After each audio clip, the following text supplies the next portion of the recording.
who should actually reach for the Swarovski Optik CL Pocket 10x25 binoculars, who can safely pass on them, and does the price make sense for the average outdoor enthusiast? That's the question that keeps popping up whenever I see a sleek, anthracite pair of binoculars in a store window. Link is in the description if you want to check the product details on Amazon, because before we get into the nitty-gritty, I want to talk about the hesitation most of us feel when a brand like Swarovski, known for high-end rifle scopes, steps into the pocket binocular market. First off, buying binoculars is a bit of a gamble. You might be a weekend hiker who just wants to spot a distant ridge line, a birdwatcher hoping to catch a glimpse of a winter finch, or a parent looking for a compact pair that fits in a diaper bag for a family outing. The stakes feel low until you realize that the wrong pair either hides you behind a blurry view or adds unnecessary weight to your pack. The CL Pocket 10x25 claims to be compact, rugged, and comfortable, but does it truly deliver on those promises in real-world scenarios? Or is it another premium-priced piece that looks good on paper but falls short when you actually need it?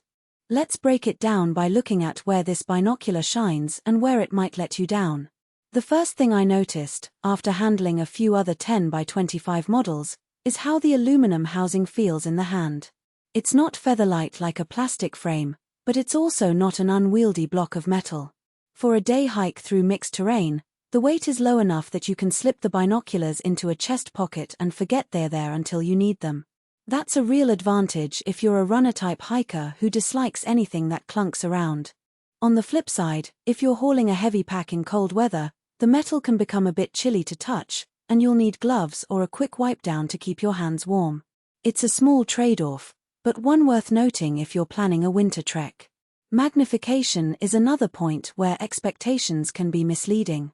10 times seems like a lot for a 25mm objective, and the view does indeed get closer, but the field of view narrows noticeably.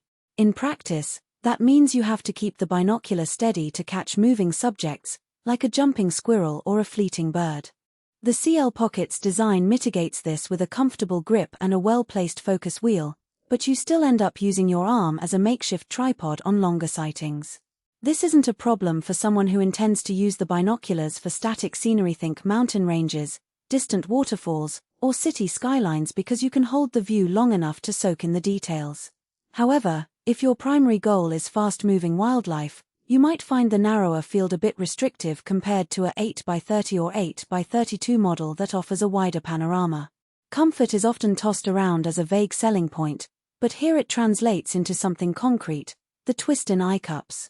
This feature is a blessing for people who wear glasses. You can push the Eyecups out, and the binoculars sit right up to your lenses without forcing you to squint or adopt an odd posture.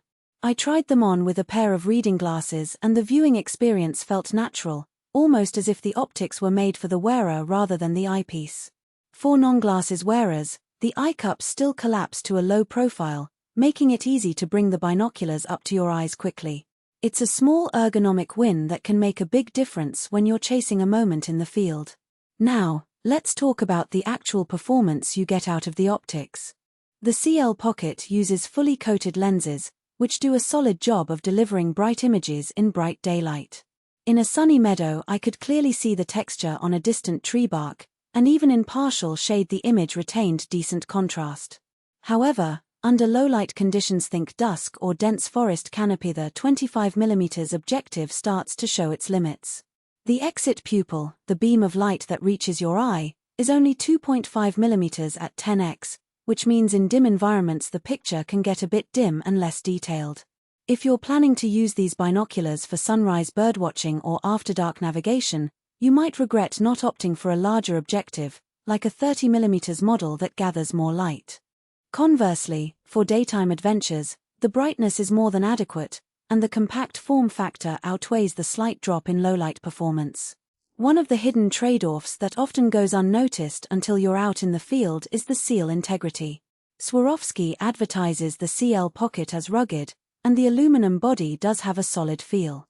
In my hands, the binoculars resisted a few accidental drops onto gravel without any noticeable damage. They also survived a sudden rain shower, with water beading off the exterior rather than seeping inside.